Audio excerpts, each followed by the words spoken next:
ചത്താപ്പച്ചയാണ് ഈ ഒരു ഫേസിൽ ലൈഫിൽ ഏറ്റവും കുഞ്ഞപ്പൻ്റെ ഡയലോഗ് തന്നെ ഒരു പേജ് മുഴുവൻ കമൻട്രി.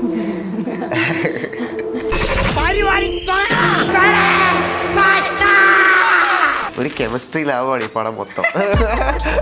മറ്റേ ഊക്കി പുറപ്പുറത്ത് കിട്ടുന്ന പോലത്തെ ആൾക്കാരെല്ലാവരും ആക്ടിങ്ങിലേക്ക് വരുമ്പോൾ ഇവരെല്ലാവരും സീനാണ്. ഓഡീഷനുകൾ ചെയ്താൽ മാത്രമേ നമുക്ക് നല്ല ക്യാരക്ടേഴ്സ് കിട്ടുള്ളൂ എന്നുള്ളതാണ്. സിനിമ തന്നെ ഉണ്ട് ഒരു ഡയലോഗ്, റോസ ഭയങ്കര ബുദ്ധിയുള്ള കുട്ടിയാന്ന് പറയുന്നുണ്ട്. കുട്ടികളെ കളിപ്പിക്കുന്നവരൊക്കെ നമ്മൾ അവളോട് സംസാരിക്കുമ്പോൾ അവൾ തന്നെ നമ്മളെ കളിയാക്കി ഒരു വഴിക്കെത്തിക്കും. സ്കൂളിൽ പോകുന്നുണ്ടെങ്കിൽ കൂട്ടുകാർ കൂടിയിട്ടുള്ളൂ എന്ന് എനിക്ക് തോന്നിയിട്ടില്ല. പിന്നെ ലൈഫ് ഈസ് ഓൾ അബൌട്ട് എന്തെങ്കിലുമൊക്കെ മിസ് ചെയ്യലാണല്ലോ ജീവിതം.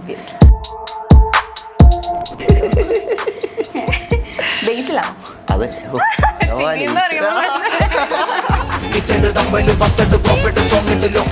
ഇവിടെ എന്തിനാ വന്നതെന്നോ എന്തിനാ ശരിക്കും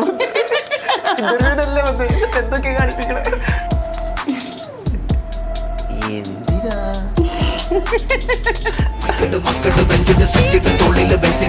എനിക്ക് വേറെ കൂട്ടുകാരാണ്.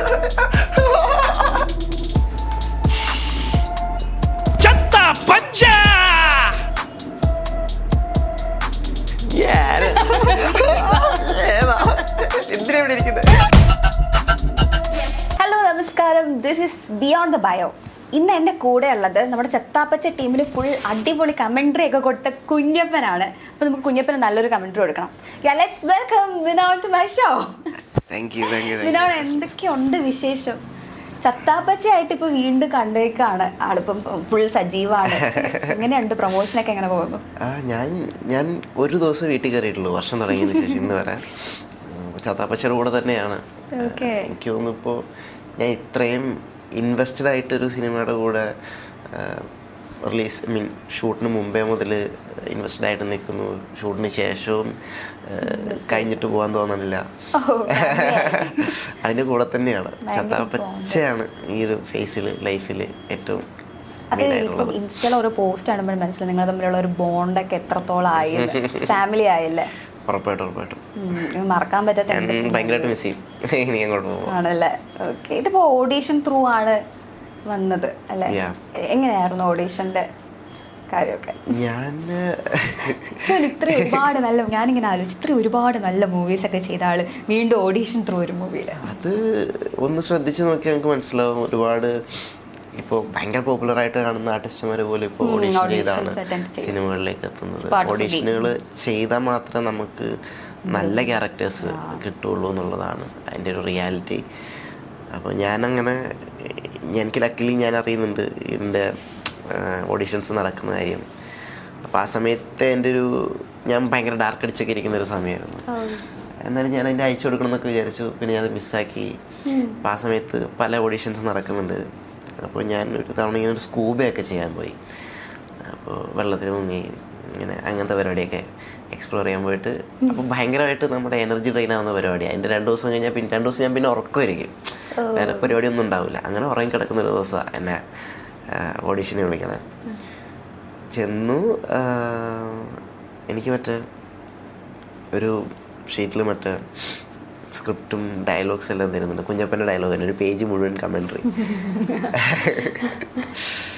അപ്പോൾ എനിക്കൊരു ഐഡിയ ഇല്ല എന്താ പരിപാടി എന്നുള്ളത്. അപ്പോൾ എനിക്ക് അദ്വൈത് ബ്രോ, ഞങ്ങളുടെ ഡയറക്ടർ മച്ചാൻ വന്നിട്ട് പറഞ്ഞിരുന്നുണ്ട് ഇതാണ് പരിപാടി എന്ന് പറഞ്ഞു. അപ്പോൾ പരിപാടി കേട്ടപ്പോൾ തന്നെ എൻ്റെ കിളി പോയി. കാരണം ഞാൻ അങ്ങനത്തെ ഒരു പരിപാടി ചെയ്തിട്ടില്ല. ഇപ്പോൾ സംസാരിക്കുമ്പോൾ മനസ്സിലാകുന്നുണ്ടല്ലോ എൻ്റെ എനർജി ഇത് എവിടെയാണ് കിടക്കണേ, കുഞ്ഞപ്പൻ്റെ എനർജി എവിടെയാണെന്നുള്ളത്. മാത്രമല്ല ഞാൻ ഭയങ്കരമായിട്ട് ഉറങ്ങിക്കൊണ്ടിരിക്കുന്നൊരു സമയത്താണ് ഉണ്ടായിരുന്നത്. ഫുൾ ടൈം ഉറക്കം, അത്ര എനർജി ഇല്ലാത്ത സമയത്താണ്. അപ്പോൾ ഞാൻ പറഞ്ഞു ഓക്കെ. അപ്പോൾ എനിക്ക് മനസ്സിലായി എനിക്ക് കിട്ടൂല. കാരണം അല്ലെങ്കിൽ തന്നെ എനിക്കിത് ഓഡീഷൻസ് ഒന്നും ചെയ്താൽ എനിക്ക് കിട്ടാറില്ല പൊതുവെ. എനിക്ക് ഓഡീഷൻസ് ക്രാക്ക് ചെയ്യാൻ അറിഞ്ഞൂടാ. സിനിമയിൽ പോവുക അല്ലെങ്കിൽ അവിടെ ചെല്ലുക, അഭിനയിക്കുക, അതൊക്കെ എനിക്ക് കംഫർട്ടബിളാണ്, ഓക്കെയാണ്. പക്ഷേ ഓഡീഷൻസിൽ അഭിനയിക്കാനുള്ള കോൺഫിഡൻസും അല്ലെങ്കിൽ അത് ക്രാക്ക് ചെയ്യാനുള്ളൊരു ടെക്നിക്കൊന്നും എനിക്ക് അറിഞ്ഞൂടാ. അപ്പോൾ കിട്ടില്ലെന്ന് എന്തായാലും ഉറപ്പായിട്ടാണ് ഞാൻ അവിടെ നിൽക്കണേ. പക്ഷെ എനിക്കൊരു കാര്യം പിടികിട്ടി, ഡയലോഗ് പഠിച്ച് പറഞ്ഞാലൊന്നും എനിക്കിത് കിട്ടില്ല. അതല്ല അവർ നോക്കുന്നത്. അവർക്ക് വേണ്ടതായ എനർജി ലെവൽ എന്തോ ആണ്, അതാണ് എൻ്റെ കയ്യിലില്ല. അപ്പോൾ അവരുടെ ഞങ്ങളുടെ ഒരു അസിസ്റ്റൻറ്റ് ഡയറക്ടറുണ്ട്, വിഷ്ണു എന്ന് പറയുന്ന, അസോസിയേറ്റാണ് മച്ചാനോട് പറഞ്ഞു പ്രിപ്പയർ ആവണമെന്ന് ചോദിച്ചു. കുഴപ്പമില്ല, ഞാൻ ഓക്കെയാണ്, ആ ഒരു 10 മിനിറ്റ് റൂമിലിരുന്നോളൂ, ഞങ്ങൾ അപ്പോഴേക്കും ക്യാമറ ഒക്കെ സെറ്റാക്കിയിട്ട് വിളിക്കാമെന്ന് പറഞ്ഞു. ഞാൻ ആ റൂമിൽ കയറിയിട്ട് എന്താ കാണിച്ചതെന്ന് എനിക്ക് ഇപ്പോഴും അറിഞ്ഞൂടാ. കാരണം ഞാൻ കയറുന്നു, വാതിലടച്ചിട്ട് നേരെ പോയിട്ട് താഴെ പോകുന്നു, മുഷപ്പടിക്കുന്നത്, മറ്റേ റൂമിനകത്ത് ഇങ്ങനെ ചാടി തുള്ളി നടക്കുന്നത്, അതിനിടയ്ക്ക് ഒരു ഹെഡ്സെറ്റ് എടുത്ത് ചെവി വെക്കുന്നുണ്ട്. അപ്പോൾ മറ്റേ ഏത് പാട്ട് കേൾക്കണമെന്ന് അറിയില്ല, മറ്റേ ഡൗൺ റോഡൻസിൻ്റെ ഒരു ഇത് കിടപ്പുണ്ടായിരുന്നു, മറ്റേ ഹെഡ് ബാഗ് ഒക്കെ ചെയ്യുന്നു. അപ്പോഴേക്കും റൂം തുറന്ന് വിഷ്ണുവിനകത്തെത്തി. വിഷ്ണുവിനകത്തെത്തുമ്പോഴേക്കും കാണുന്നത് ഞാനിങ്ങനെ വേർത്തോണ്ടിരിക്കണേ. റെഡിയല്ലേ? ഞാൻ പറഞ്ഞു ആ റെഡിയാണ്. പോന്നു. അപ്പോഴേക്കും ഞാൻ സ്ക്രിപ്റ്റ് നോക്കിയില്ല, ഡയലോഗ് നോക്കിയില്ല. ഞാൻ മറ്റേ ഷൈജു ദാമോദരനെയൊക്കെ മനസ്സിലാക്കി ചുമ്മാ വായി വരുന്ന സാധനമൊക്കെ പറഞ്ഞിട്ട് ഈ എനർജിയിൽ എന്തെങ്കിലും പറയാന്നുള്ള രീതിയിൽ വെച്ചു. ലൈക്ക് റെസ്ലിംഗ് കമൻറ്റർ ഒന്നുമില്ല, അവരതാണ് ഇന്നും എക്സ്പെക്ട് ചെയ്തത്. പക്ഷെ ഞാൻ നോക്കിയിട്ടില്ല. അപ്പം ഞാൻ ചുമ്മാ അങ്ങ് കിട്ടിയ പോലെയൊക്കെ വെച്ച് അങ്ങ് അടിച്ചു. അപ്പോൾ ബ്രോ ഇത് നമുക്ക് വേണ്ട ഒരു സാധനമാണ്, ഡയലോഗും കൂടെ നമുക്ക് നോക്കാൻ പറ്റുമെന്ന് വെച്ചാൽ അങ്ങനെ നോക്കിയില്ലായിരുന്നു. അപ്പോൾ അവിടെ ചെന്ന് ഡയലോഗ് നോക്കി നോക്കി അപ്പം തന്നെ പറഞ്ഞു എന്നോട് ഇത് ഓക്കെയാണ്, ബാക്കി കാര്യങ്ങൾ നമ്മൾ പറയാമെന്ന് പറഞ്ഞു. പക്ഷെ അപ്പോഴും എനിക്ക് ഓക്കെ എന്ന് തോന്നിയില്ല, കാരണം ഈ ഡയലോഗ് ഞാൻ കുറേ തവണ കേട്ടിട്ടുള്ളതാണ്. പക്ഷെ അവർ പിന്നെ വിളിച്ചു പടത്തിൻ്റെ പാട്ടായി. ഓക്കെ. ഇപ്പം മിനോൺ ചെയ്തിട്ടുള്ള വേഷങ്ങൾ നോക്കുമ്പം നല്ല നാച്ചുറൽ, അല്ലെങ്കിൽ എന്താ പറയുക, ഭയങ്കര റോ ആയിട്ടുള്ള നല്ല അങ്ങനത്തെ ഒരു ക്യാരക്ടേഴ്സ് ആയിരിക്കുമല്ലോ എപ്പോഴും. ഇപ്പൊ ഫുള്ളി കോമഡി ഒക്കെ ചെയ്യുന്ന ഒരു ഫണ്ണി ഗായ്, അത് വന്നപ്പോ എന്ത് തോന്നി? ഫണ്ണി ഗായ് ചെയ്യണമെന്ന് എനിക്കിപ്പോഴും അത് ജഡ്ജ് ചെയ്യാൻ പറ്റുന്നില്ല, ഞാൻ ചെയ്ത പെർഫോമൻസ് എങ്ങനെ ഉണ്ടായിരുന്നു എന്നുള്ളതൊന്നും. കാരണം ചെയ്യുമ്പോഴും അതെ, പടത്തിൽ ഏറ്റവും കൂടുതൽ മറ്റേ എല്ലാവരും അതെ, ആ പടത്തിൽ വർക്ക് ചെയ്ത എല്ലാവരും അത്ര ഇൻവെസ്റ്റഡ് ആയിരുന്നു എന്നുള്ളതുകൊണ്ട് തന്നെ ഭയങ്കരമായിട്ടുള്ള ടെൻഷൻസിൽ കൂടെ പോയിട്ടുണ്ട്. പക്ഷേ ഞാൻ കുറച്ച് കൂടുതൽ പോയിട്ടുണ്ടെന്നൊക്കെ ചില സമയത്ത് എനിക്ക് തോന്നും. കാരണം ഈ പടത്തിൻ്റെ ക്യാരക്ടറിൻ്റെ ഒരു മീറ്റർ അങ്ങനെയാണ് കിടക്കണേ, എപ്പോഴും ഒച്ച അങ്ങനെ നിൽക്കും. ഒന്നാമത് എനിക്ക് ചെയ്ത് പരിചയമില്ല. അപ്പോൾ നമുക്ക് മറ്റേ എന്താ പറയുക, ഇപ്പം ഞാൻ കരയുന്നൊരു സാധനമാണ് ചെയ്യുന്നതെങ്കിൽ എനിക്കറിയാം, ആൾക്കാരത് കണ്ടിട്ടുള്ളത് ഞാൻ കണ്ടിട്ടുണ്ട്. ലൈക്ക് സിനിമകൾ ചെയ്യുന്നത്, അങ്ങനത്തെ സിനിമകൾ ആൾക്കാരുടെ വർക്കാവുമ്പോൾ ഞാൻ ചെയ്യുന്ന കാര്യങ്ങളൊക്കെ ഏത് രീതിയിൽ അവർ കാണുമെന്നുള്ളത് എനിക്ക് ഏകദേശം ഒരു ധാരണയുണ്ട്. ലൈക്ക് എന്തോ ആയിക്കോട്ടെ. അപ്പോൾ ഈ ഒരു ലൗഡ് മീറ്റർ അല്ലാത്ത ഞാൻ ചെയ്തിട്ടുള്ള പരിപാടികളൊക്കെ എനിക്കൊരു തരത്തിൽ പറഞ്ഞ് ജഡ്ജ് ചെയ്യാൻ പറ്റും. അപ്പോൾ എനിക്കിതൊരു ജഡ്ജ്മെൻറ്റ് കിട്ടണില്ല ചെയ്യുമ്പോൾ തന്നെ. അപ്പോൾ എനിക്ക് ഏതാണ്ട് ഉറപ്പാണ് ഞാൻ എയറിലാണ്. പക്ഷെ എന്നാലും I was having fun while shooting. Okay എന്ന് വെച്ചാൽ ചുമ്മാ അങ്ങ് ഞാൻ ആഘോഷിക്കായിരുന്നു. പിന്നെ ഇവരല്ലേ ഡാറ്റു, കാർമൻ,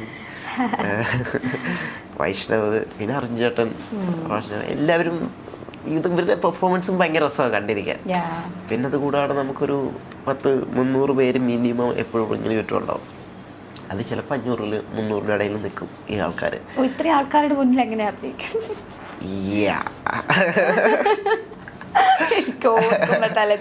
ആൻഡ് അവരെല്ലാവരും എക്സ്പീരിയൻസ്ഡ് ആയിട്ടുള്ള മറ്റേ സപ്പോർട്ടിങ് ആക്ടേഴ്സാണ്. ലൈക്ക് ജൂനിയർ അങ്ങനെ വരുന്ന ആൾക്കാരാണ് എന്ന് വെച്ചാൽ. സോ അവർ ആക്ടേഴ്സാണ് ബേസിക്കലി. അത്രയും പേരാണ് ചുറ്റും നിൽക്കുന്നത്. പിന്നെ റിങ്ങിലേക്ക് വരുമ്പോഴേക്കും അവിടെ ഇവരൊക്കെയാണ് പെർഫോം ചെയ്തുകൊണ്ടിരിക്കുന്നത്.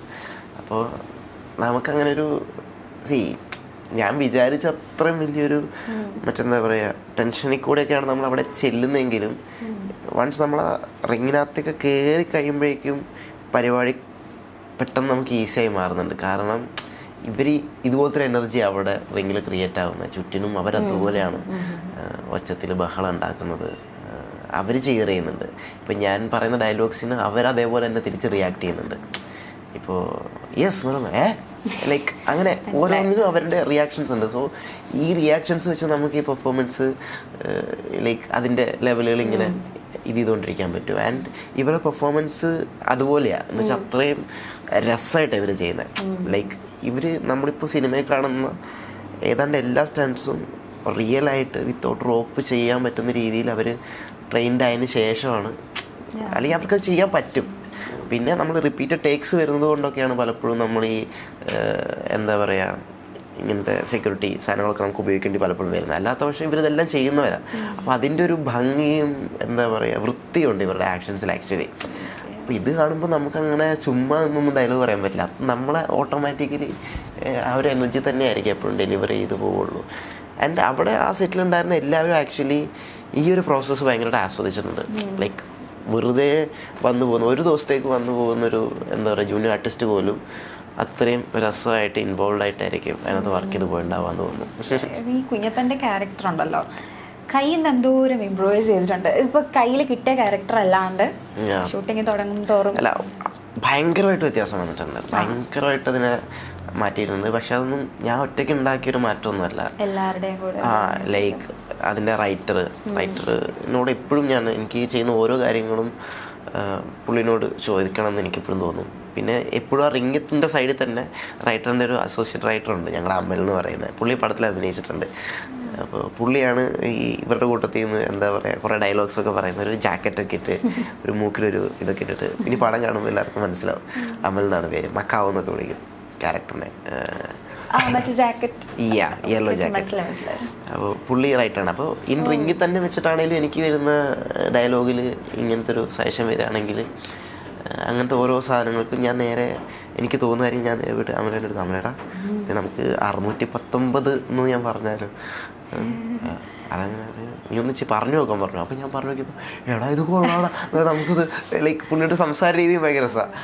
അപ്പോൾ നമ്മളങ്ങനെ ഓരോ സാധനങ്ങളും നമ്മൾ ചെയ്തുകൊണ്ടിരിക്കുമ്പോൾ തന്നെ ഡെവലപ്പ്. ഒരു ഘട്ടത്തിൽ കഴിഞ്ഞപ്പോഴേക്കും സനുവേട്ടൻ തന്നെ എന്നോട് പറയുന്നുണ്ട്, എടാ നീ ചിന്തിക്കുന്നത് കറക്റ്റാണ്, നിനക്ക് ഓൾറെഡി അറിയാം, അപ്പോൾ നീ അതുമായിട്ട് ഓൾറെഡി സെറ്റായിട്ടുള്ളതുകൊണ്ട് നീ പുതിയ ഒരെണ്ണം ഉണ്ടാക്കുകയാണെങ്കിലും അത് കറക്റ്റ് കുഞ്ഞപ്പം ചിന്തിക്കുന്ന പോലെ തന്നെ വരുള്ളൂ എന്നൊരു രീതിയിൽ സനുവേട്ടൻ പറഞ്ഞു. അതെനിക്ക് കിട്ടിയ ഭയങ്കര വലിയൊരു എന്താ പറയുക അവാർഡ് പോലെയാണത് ആക്ച്വലി. അപ്പോൾ അത് സന്തോഷമായിരുന്നു. അപ്പോൾ ഈ സെറ്റിൽ ഏറ്റവും കൂടുതൽ കെമിസ്ട്രി തോന്നിയ ആരായിട്ടെന്ന് ചോദിച്ചാൽ ആര് പറയും? ഞാനും കേട്ടോ. ഇതിനാണ് ആരായിട്ടാണ് കെമിസ്ട്രി കൂടുതൽ തോന്നിയത്? ഇത് ഒരാളെ പറയാൻ പറ്റുമെന്നാ പറയണേ? ഒരാളെ പറഞ്ഞിട്ട് നമുക്ക് ബാക്കി ബാക്ക് ടു. അയ്യോ ഇതിപ്പോ ഒരു കെമിസ്ട്രി ലാഭമാണ് ഈ പടം മൊത്തം. അത് കൊള്ളാം. എന്ന് വെച്ചാല് നമുക്കങ്ങനെ ഒരാളുമായിട്ട് മാത്രം നമ്മളങ്ങനെ അങ്ങനെ അല്ല ഇതിൻ്റെ പരിപാടി. കാരണം നമ്മൾ ഈ എല്ലാ സെറ്റിലും പോകുമ്പോൾ നമുക്ക് അങ്ങനെ എളുപ്പത്തിൽ പറയാൻ പറ്റും. കാരണം നമുക്ക് ഭയങ്കര വേണ്ടപ്പെട്ട ലൈക്ക് ഇത് നമുക്ക് എനിക്കൊരു കൂട്ടം മനുഷ്യരെ ഒന്നിച്ചേ ഓർക്കാൻ പറ്റുള്ളൂ. ഈ പടത്തിൻ്റെ ഓർമ്മയിലേക്ക് പോവുകയാണെങ്കിൽ അതിനൊരു സ്ഥലമുണ്ട്, ഒരു ക്യാരവാൻ്റെ റൂം തലമുണ്ടിലേക്ക് വരുള്ളൂ. ആ റൂമിൽ ഇങ്ങനെ അടുക്കിയിട്ട പോലെ ഞങ്ങളെല്ലാവരും ഇരിപ്പുണ്ടാവും. അർജുൻ ചേട്ടൻ ഉണ്ടാവും നടക്ക്, റോഷനേട്ടനും വിശാഖനും തൊട്ടപ്പുറത്തെ ക്യാരവനാണ്. എന്നാലും അവരും വരും ഭക്ഷണം കഴിക്കാനും പിന്നെ ഇടയ്ക്ക് നിന്ന് ചില്ലിയാണ് ഞങ്ങളോട് ഊണ് കളിക്കാനും ഒക്കെ ആയിട്ട് അവരെത്തും. അങ്ങനെ ഇപ്പോൾ കാർമനുണ്ട്, വൈഷ്ണവ്, ഡാറ്റു, പിന്നെ നമ്മൾ അല്ല ഇവരെല്ലാവരും കൂടെ ഇരിക്കുന്ന ഒരു സമയം എന്ന് പറഞ്ഞു കഴിഞ്ഞാൽ ഭയങ്കര അലൈവാണ് ഞാൻ ആ സമയത്ത്. ആക്ച്വലി ഭയങ്കര ജീവനുള്ള സമയമാണ്. എന്ന് വെച്ചാൽ ഞാൻ ശരിക്കും ജീവനോടെയാണ് ആ സമയത്ത് കരവലിരിക്കുന്നത് എനിക്ക് തന്നെ തോന്നുന്നു. കാരണം അത്രയും എൻഗേജിങ് ആണ് അവിടുത്തെ കോൺവെർസേഷൻസ്. അത്രയും കോൺവെർസേഷൻ മറ്റേ ഊക്കി പുരപ്പുറത്ത് കിട്ടുന്ന പോലത്തെ ആൾക്കാരെല്ലാവരും. അപ്പോൾ നമുക്കങ്ങനെ ചുമ്മാ നമ്മളെ ബ്രെയിൻ ഫ്രീ ആയിട്ടൊന്നും ഇരിക്കില്ല. അതിനിടയ്ക്ക് കിടന്ന് ഉറങ്ങുകയൊക്കെ ചെയ്യും. പക്ഷെ എന്നാലും എപ്പോഴും ഈ പറയുന്ന പോലെ ഭയങ്കര എൻഗേജിങ് ആയിട്ടാണ് നമ്മുടെ എപ്പോഴും കോൺവെർസേഷൻസും എല്ലാം ഇതിനകത്ത് നടക്കണേ. ഞാനിങ്ങനെ എൻ്റെ ഫ്ലാറ്റ്മേറ്റ്സ് ഉണ്ടല്ലോ, ഞാനിങ്ങനെ ഏത് ഇൻ്റർവ്യൂവിന് പോകുന്നതിന് മുന്നേ തലേന്ന് അവരെ ഇങ്ങനെ ഇൻ്റർവ്യൂ എടുക്കും. ഇത് മിനോണാണ്. അപ്പോൾ അവർ വന്നിട്ട് ഇങ്ങനെ ഇരിക്കും, ഞാനാണ് മിനോൺ. അപ്പോൾ ഞാൻ ഈ ക്വസ്റ്റ്യൻ ഇങ്ങനെ ചോദിച്ചപ്പം ഒബ്വിയസ്ലി അർജുൻ അശോകൻ ചേട്ടൻ്റെ കൂടെയാണല്ലോ ഞാൻ കൂടുതൽ കോമ്പിനേഷൻ ഉണ്ടായിരുന്നത്. അല്ല അർജുൻ ചേട്ടൻ ഭയങ്കര വേണ്ടപ്പെട്ടൊരു പ്രസൻസാണ് ഇനി മുതൽ എൻ്റെ ലൈഫിൽ അങ്ങോട്ട്. അതെനിക്ക് ഉറപ്പുള്ള കാര്യമാണ്. പക്ഷേ എനിക്ക് ഇത്രയും പേരെ ഒന്നിച്ചേ ഓർക്കാൻ പറ്റുള്ളൂ. പിന്നെ ഇതിനകത്ത് വേറൊരു സംഭവം എന്ന് വെച്ച് കഴിഞ്ഞാൽ ഞാൻ പറഞ്ഞല്ലോ അത്രയും പേര് നമ്മൾ ഒന്നിച്ച് അവിടെ കാരവാനിലിരിക്കുന്നത് ഭയങ്കര വലിയ കൂട്ടുകാരാണ്. നമ്മൾ ഇവിടുന്ന് റിങ്ങിലേക്ക് എത്തുമ്പോഴേക്കും ഒരു ഷോട്ടിലേക്ക് എത്തുമ്പോഴേക്കും ഇവർ ഭീകര ടാലൻ്റായിട്ടുള്ള മനുഷ്യരാണ് ഇതിനകത്തിരിക്കുന്ന ഓരോരുത്തരും. ലൈക്ക് എനിക്കങ്ങനെ ഭയങ്കര ടാലൻ്റാണ് ഓരോരുത്തരും.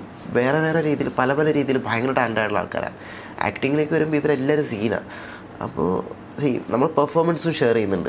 കാരവനിൽ ഇറങ്ങുന്ന അപ്പുറത്തേക്ക് പോകുമ്പോഴേക്കും നമ്മളെല്ലാവരും ഒന്നിച്ച് പെർഫോം ചെയ്യുന്നു. അത് കഴിഞ്ഞ് തിരിച്ചു വരുന്നു, അത് അവിടെ കളയുന്നു, പിന്നെ ഇവിടെ വീണ്ടും പരിപാടി, പിന്നെ തിരിച്ചവിടെ ചെല്ലുന്നു. എന്ന് വെച്ചാൽ ഈ മനുഷ്യരൊക്കെ എന്ന് പറഞ്ഞു കഴിഞ്ഞാൽ അത് സ്വിച്ച് ഓഫ് ചെയ്തിട്ട് ഇവിടെ വരുമ്പോഴേക്കും ഇങ്ങനെയാവുന്നു, അവിടെ ചെല്ലുമ്പോൾ ലൈക്ക് എന്ന് വെച്ചാൽ ഞാൻ പറഞ്ഞില്ല അത്രയും ടാലൻ്റായിട്ടുള്ളൊരു ക്രൂവിൻ്റെ കൂടെ വർക്ക് ചെയ്ത എൻ്റെ സന്തോഷത്തിലാണ് ഞാനുള്ളത്. ലൈക്ക് ഇപ്പോൾ ഡാറ്റുമൊക്കെ ഫസ്റ്റ് വേർഡാണ് എന്ന് വെച്ചാൽ അവൻ അഭിനയിക്കാനൊക്കെ ശ്രമിച്ചിട്ടുണ്ട്. പക്ഷെ അവൻ്റെ ഫേസ് ഒരു ത്രൂ ഔട്ട് പടത്തിൽ വരുന്നത്, ത്രൂ ഔട്ടല്ല ശരിക്കും വ്യക്തമായിട്ട് കാണുന്നൊരു പടം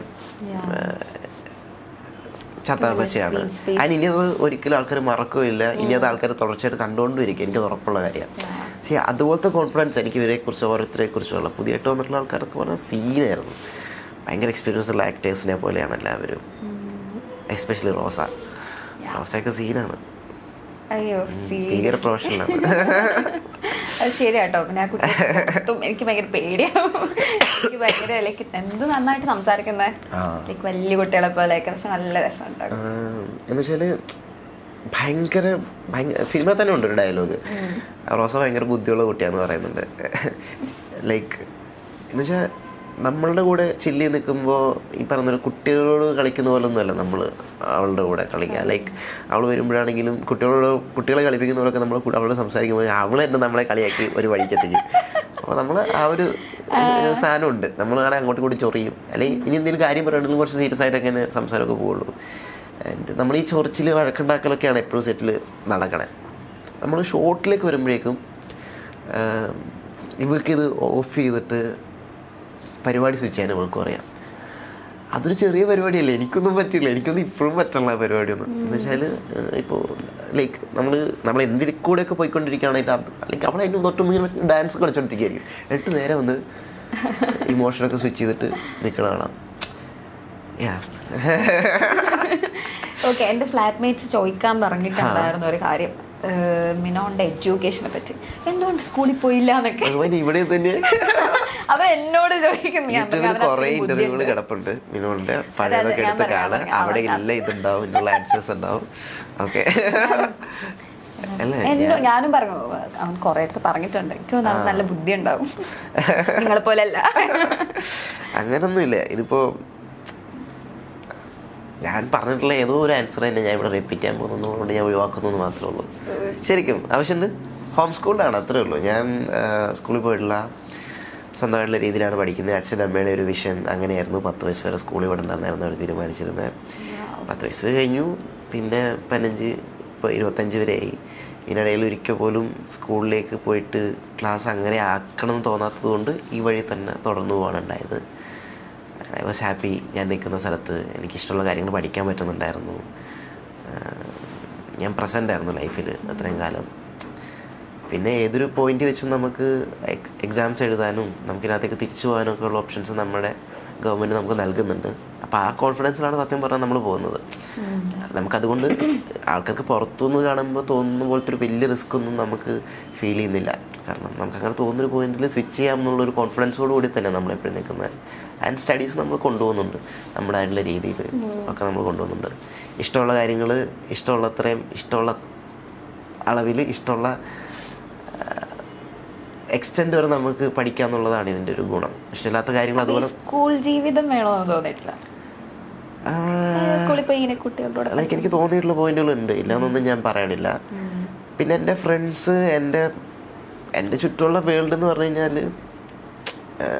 ഇവരെല്ലാവരും ഷെയർ ചെയ്യുന്ന സെയിം വേൾഡിൽ തന്നെ ഞാനും ജീവിച്ചിട്ടുള്ളത്. എനിക്ക് അത്രയധികം കൂട്ടുകാരുണ്ടായിരുന്നു. സ്കൂളിൽ പോകാത്തതുകൊണ്ട് എനിക്ക് കൂട്ടുകാർ കൂടിയിട്ടുള്ളൂ എന്ന് എനിക്ക് തോന്നിയിട്ടില്ല. ഒരു സ്ഥലത്തേക്ക് ലിമിറ്റഡ് ആവുന്നില്ല. ഞാൻ കുറെ ട്രാവൽ ചെയ്യുന്നുണ്ട്. പിന്നെ എൻ്റെ കൂട്ടുകാരൊക്കെ സ്കൂളിൽ പോകുന്നവരായതുകൊണ്ട് ഇവർ ഇപ്പോൾ ഞാനൊരു 5 വയസ്സുള്ള കുട്ടിയായിരിക്കുമ്പോഴും എൻ്റെ കൂട്ടുകാരന് ഉണ്ടാവും ഒരു 5 വയസ്സുകാരൻ. ഇപ്പോൾ 25 വയസ്സിലുണ്ട് എനിക്ക് 25 വയസ്സുള്ള ഫ്രണ്ട്സ്. പിന്നെ പ്രായത്തിൽ വ്യത്യാസമുള്ളവരൊക്കെ ഉണ്ട് എന്ന് പറഞ്ഞാൽ പോലും എൻ്റെ സമപ്രായക്കാരായിട്ടുള്ളൊരു ഫ്രണ്ട്സ് എനിക്ക് എപ്പോഴും സ്ട്രോങ് ആണ്. എനിക്ക് അത്ര അധികം എപ്പോഴും ഉണ്ടാവും. എൻ്റെ ചെറുപ്പത്തിലുള്ള ഫ്രണ്ട്സും എന്നോട് പറഞ്ഞിട്ടില്ല എടാ നീ ഒന്ന് സ്കൂളിലേക്ക് പോ, അടിപൊളി പരിപാടിയാണെന്ന് പറഞ്ഞിട്ടില്ല. ഇപ്പം ഞാൻ 25 വയസ്സ് നിൽക്കുമ്പോഴും എൻ്റെ സമപ്രായക്കാരോട് പറയുന്നില്ല നീ അത് മിസ് ചെയ്യുന്നുള്ളൊരു സാധനം എനിക്കിപ്പോഴും തരുന്നില്ല. കുഞ്ഞിലൊക്കെ കുറെ കൂടെ ഭീകരമായിരുന്നു റിയാക്ഷൻ, എവിടെ ഭാഗ്യപോലെ എന്ന് പറയുന്ന റിയാക്ഷൻസ് അവർ നമുക്ക് തന്നിട്ടുള്ളൂ. സോ അത്തരത്തിൽ നമ്മൾ അട്രാക്ട് ചെയ്യുന്ന ഒരു പ്ലേസ് ഒന്നുമായിട്ട് സ്കൂളിൻ്റെ ഒരു പ്രസൻസ് ഉണ്ടായിട്ടില്ല. ആൻഡ് ഇപ്പോൾ നമുക്ക് കിട്ടുന്നൊരു കുറേ സാധനങ്ങൾ അവരെ മിസ് ചെയ്യുന്നുണ്ടെന്നുള്ളത് നമുക്ക് മനസ്സിലാവുന്നുണ്ട്. അതുപോലെ തന്നെയുള്ളൂ അവരുടെ ലൈഫ് ഞാൻ മിസ് ചെയ്യുന്നു എന്നുള്ളൊരു തോന്നലുള്ളത്. പിന്നെ ലൈഫ് ഈസ് ഓൾ അബൌട്ട് എന്തെങ്കിലുമൊക്കെ മിസ് ചെയ്യലാണല്ലോ ജീവിതം. അപ്പം അതിനകത്ത് നമുക്ക് വേണ്ടത് തിരഞ്ഞെടുത്ത് വേണ്ടാത്തത് മിസ് ചെയ്യാൻ നമ്മൾ കോൺഫിഡൻ്റ് ആവാന്നുള്ളത് തന്നെയാണെന്ന് തോന്നുന്നു പ്രധാനപ്പെട്ട കാര്യം. ബ്യൂട്ടിഫുൾ അത് പറഞ്ഞു. നമുക്കൊരു ഗെയിം കളിക്കാം. അപ്പം നമുക്കൊരു ദംഷറാറ്റ്സ് ആയിരുന്നില്ലേ ആദ്യം വിനോദം തന്നെ എടുത്തു, ഞാനും ചെയ്യട്ടോ. ആണോ? ആ അങ്ങനെയാണെങ്കിൽ ഓക്കെ. എനിക്കിതിനകത്ത് എന്താ ഉള്ളതെന്നറിയില്ല, ഇവനല്ല എഴുതിയത്. ആണോ? എങ്ങനെയാ എടുത്തിട്ട് അഭിനയിച്ച് ഒരെണ്ണം നോക്കി എന്നെ കാണിക്കാതെ എന്നിട്ട് അഭിനയിച്ച് കാണിക്കാം. ഇതിനകത്ത് എന്തൊക്കെയാ ഉള്ളതെന്ന് എനിക്കറിയില്ല. എനിക്കുള്ള പണി ഞാൻ തന്നെ തിരഞ്ഞെടുക്കുന്നു.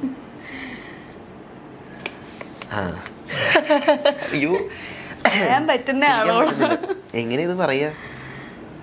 കാണിക്കാണ് വേണ്ടത്, പറയാൻ പറ്റില്ല. അയ്യോ അയ്യോ, എനിക്ക് ആ ചിരി വരുന്നില്ല. ബേസിലാണോ? അതല്ലേ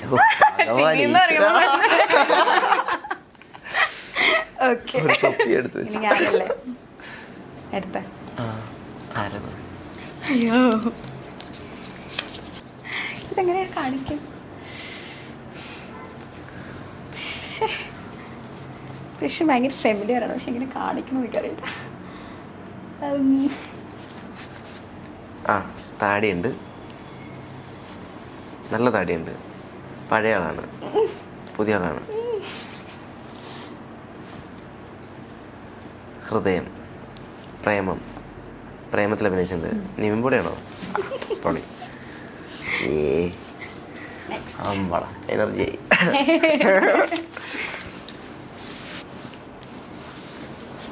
ഓ ടഫാ.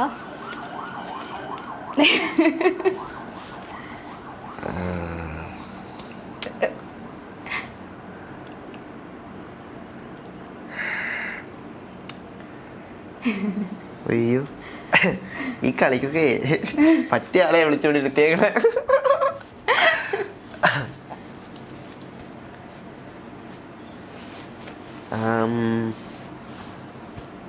മമ്മൂക്കയുടെ മോൻ. ഭയങ്കര സിമ്പിൾ ആണല്ലോടാ. ഇനിയുണ്ടോ? സിനിമയാണോ? ഡീക്കന്റെ മൂവി ഈ ഇടയ്ക്കുള്ളതാണോ? കുറച്ച് മുന്നോട്ട് പിന്നിലോട്ട്?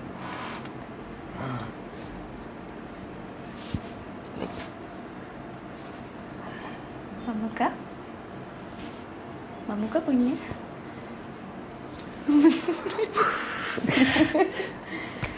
ഓക്കെ, എല്ലാം കളക്കും. മമ്മൂക്കയുടെ മോൻ.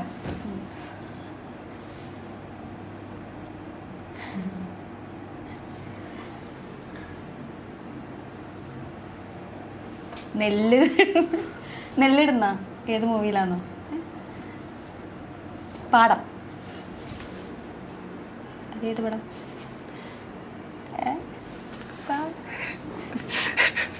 കിട്ടുന്നില്ല. പാടോ? 3 വേർഡ്സ്, ഒരു വേർഡോ?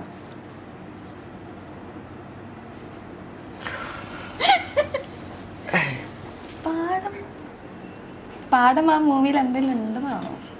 പാടം റിലേറ്റഡ് ഉണ്ടോ മൂവിയിൽ? മനസ്സിലായില്ല. ക്യാമറ ഉള്ളോണ്ടേ അഭിനയിക്കാനും പാടാം.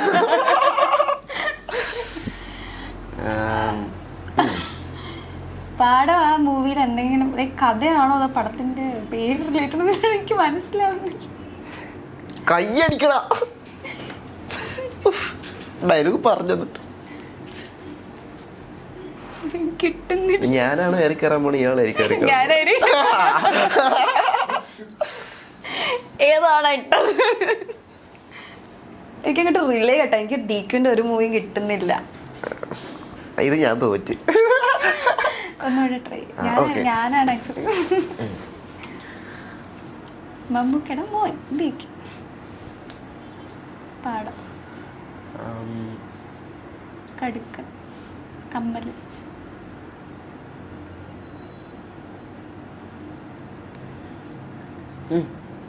കമ്മല്. കാതിൽ. കമ്മലിന്റെ വേറെ വേടോ? കമ്മല്.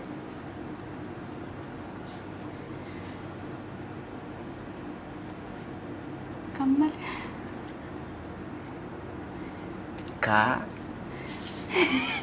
കമ്മട്ടിപ്പാടം. ഓ അങ്ങനെ പറയും. ഇങ്ങനെ പാടം എന്ന് പറയാ എങ്ങനെയാണ്? കണ്ടുപിടിക്കുക. ഞാൻ പറയാൻ തുടങ്ങുന്നതിന് മുമ്പ് പിടിയിട്ട ആൾക്കാർ ഇവിടെ ഉണ്ട്. DQ ഫാനല്ലേ, ഞാൻ നിവിൻ ഫാനാ. ഞാനല്ലേ? അങ്ങനെ തീർത്താലോ?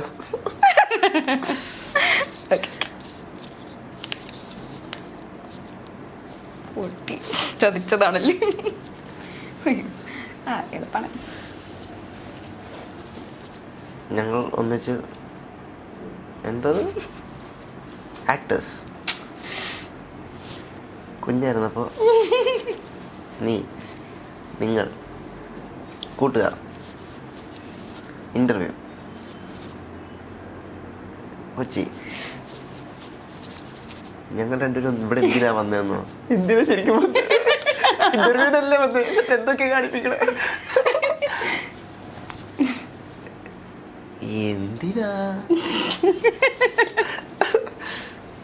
ടോണ് മാറ്റുന്നു?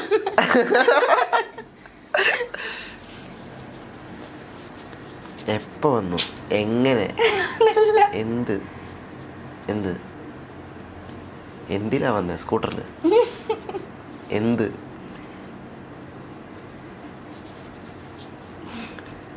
എന്തിനാ വന്നത്? മുഖത്ത് നോക്കി പിന്നെ ചോദിച്ചോണ്ടിരിക്കുക. അത് കുറച്ചുകൂടെ ചിന്തിക്ക്. അത് കറക്റ്റ് ആണ്.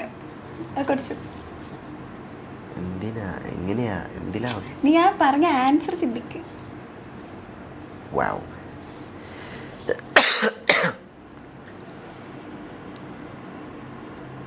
എന്തിന്?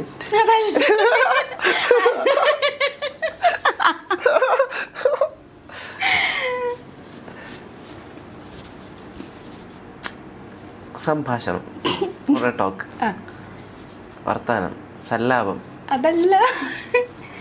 Is that a movie or an actor? Yeah. Movie, okay. അല്ല. മൂവിയുടെ പേരാണ്. ഇപ്പൊ നമുക്ക് മൂവിയുടെ പേരാണ് വേണ്ടത്. പക്ഷേ ഓക്കെ, മനസ്സിലായി. സംസാരം. ഞങ്ങൾ തമ്മിൽ സംസാരിക്കുന്നു, കൂട്ടുകാർ ഒന്നിച്ചു വരുന്നു. ഇവനായിട്ട് എനിക്ക് വേറെ ബന്ധമൊന്നുമില്ല. കൂട്ടുകാരാണ്. റെസ്ലിംഗ്, ഗുസ്തി,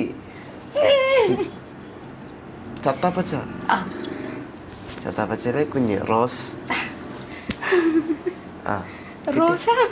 റോസ അതായിരുന്നു. ഇവിടെ റോസിലല്ലേ ഞാൻ കാണിച്ചത്? ഭഗവാനെ ഈശ്വര, നിങ്ങൾ എന്തിനാ ഇവിടെ വന്ന? സിനിമയുടെ പ്രൊമോഷൻ എന്നാണ് ചോദിച്ചത്. ഇങ്ങനെ ആട്ടോ വന്നത്? അത് എന്നെ കുറ്റം പറയാൻ പറ്റൂല. എനിക്ക് പൂ കാണിക്കാൻ പറ്റില്ലല്ലോ, അതുകൊണ്ടാ. ഓക്കെ. അമ്മേ.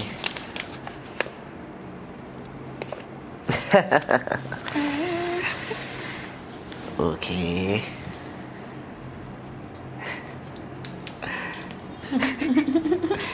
ഇന്ന് ഞാനും ഇങ്ങനെ വരാം. ഓക്കെ. എന്താ കോളോ? ചോറ് കഴിക്കുന്നു. കറി ഒഴിച്ചു. കറി ഒഴിച്ചു. കലക്കി കോരിയിടുന്നു. ഒഴിച്ചു. പഴയ പഴമാണോ പുതിയ പഴമാണോ? കുറച്ച് വർഷങ്ങൾക്ക് മുന്നുള്ളത്. മലയാളം. കറിയായിട്ട് എന്താ ബന്ധം? ഓക്കെ, വായിച്ചു.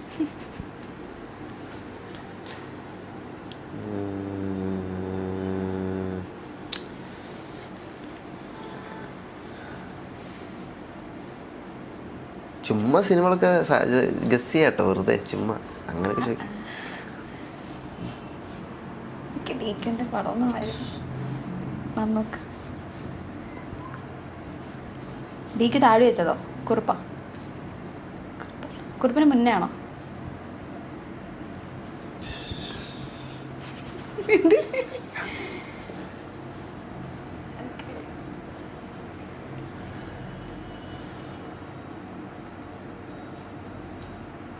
മുറിച്ച് മാജിക്. ചാർലിയാണോ? ഞാൻ വെറുതെ ചാറ് എടുക്കാൻ വേണ്ടിട്ട് ഞാൻ ഇതിന് വരാന്ന് വിചാരിച്ച. അതിനെ കറി എടുത്ത് പിന്നെ ചാറ് ഇങ്ങനെ ചാറ് വരില്ല കളഞ്ഞിട്ടുണ്ട്. ചാറ് ഇങ്ങനെ എടുക്കാൻ നോക്കായിരുന്നു. ചാറ് നടക്കില്ല. എൻ്റെ അവിടെ ചാറൊന്നും അധികം പറയില്ല, ഞാനാണ് എടുക്കുന്നത്. നിങ്ങളുടെ അവിടേക്ക് അങ്ങനെ പറയാ? കറി. അപ്പൊ ചാറ് കുറച്ച് കഷ്ണം വേണമെങ്കിൽ എന്താ പറയാ? കുറച്ച് കറി ഒഴിക്കുക, കഷ്ണം വേണ്ട. ഓ, കറി മാത്രം മതി. പറയട്ടെ, ശരി എളുപ്പാന്ന് തോന്നുന്നു. അതെങ്ങനെ കാണിക്കും?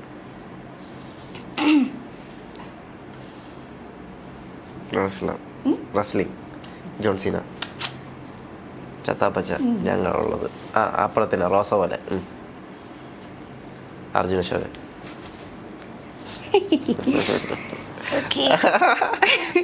മൂന്നെണ്ണം ഉള്ള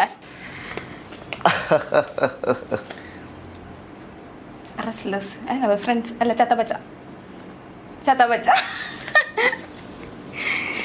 ഓക്കെ,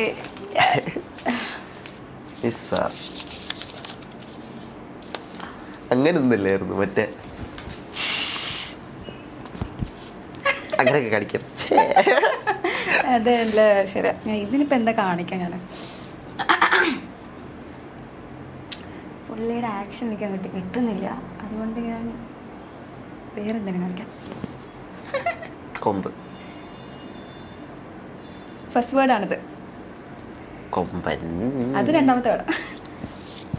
ഒറ്റക്കൊമ്പൻ. ആക്ടറാണോ? ചത്താപ്പച്ച. ഇത് ചത്താപ്പച്ച അല്ലേ? നന്നായി. അതിൽ ആക്ട് ചെയ്തിട്ടുണ്ട്. റോഷൻ ചേട്ടനാണോ? വിശാഖേട്ടനാണ്. ആദ്യം പറഞ്ഞതായിട്ട് പറയണം. അർജുൻ ചേട്ടനോ? കൊമ്പ്. അത് സെക്കൻഡ്. മറ്റത് തിര, ഓളം, തിര, കൊമ്പ്, തിര, അത് രണ്ടാമതാണ്. തിര, കൊമ്പ്.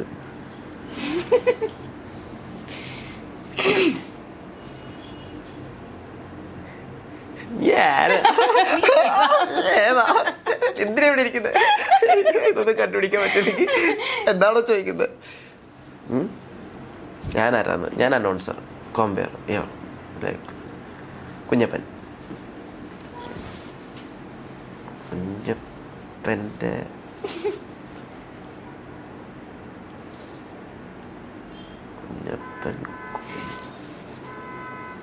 അവൻ കറക്റ്റ് ആയിരിക്കും ഒരു കൊമ്പ്.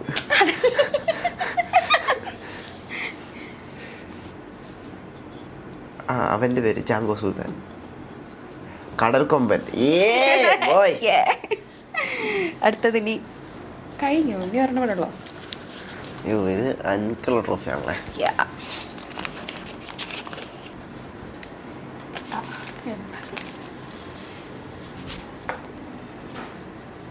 ഒരു വേർഡേ ഉള്ളൂ. അല്ല, ഒരു വേർഡേ ഉള്ളൂ. നീ മരിയൊക്കെ കാണിച്ചപ്പോ എനിക്ക് മനസ്സിലാവില്ല, ഞാൻ പൊട്ടനായ എന്നോട്. ലാലേട്ടൻ. ലാലേട്ടൻ മീശ പിരിച്ചു. ലാലേട്ടൻ്റെ മീശ പിരിച്ച മൂവിയാണോ? മൂവി പേരാണോ ഇത്? മൂവി നെയിമാണോ? ലാലേട്ടൻ മീശ പിരിക്കുന്ന മൂവി.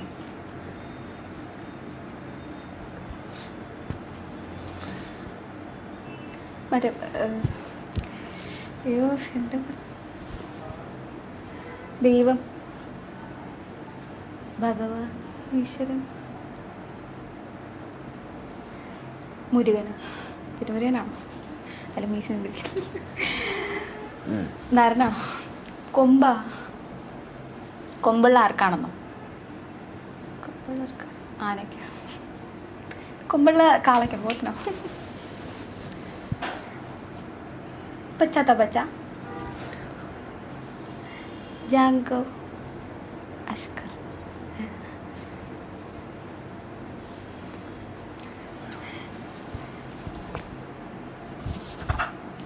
റസ്ലർ, ഗുസ്തി. കടൽക്കൊമ്പൻ, ഭസ്മാസുരൻ, അസുരൻ. അയ്യോ, ടെൻഷനായി, ബ്ലാങ്കായി. എന്തെങ്കിലും അസുരനാണോ? അയ്യോ അതേതാ മൂവി?